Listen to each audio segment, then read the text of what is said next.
ভগৱানক সাক্ষী কৰি তোমালোক বিবাহ পাশত আবদ্ধ হ'লা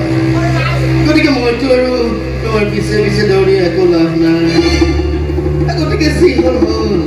মই কৰা ভুলবোৰ তোমালোকেও জানো মোক ক্ষমা কৰি দিব পাৰিবা কি ক'লা দিগন্ত দা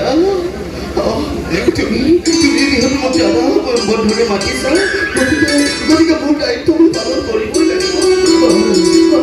দাদা হিচাপে মোৰ আশীৰ্বাদ এটা যা যা ৰাগিনী যা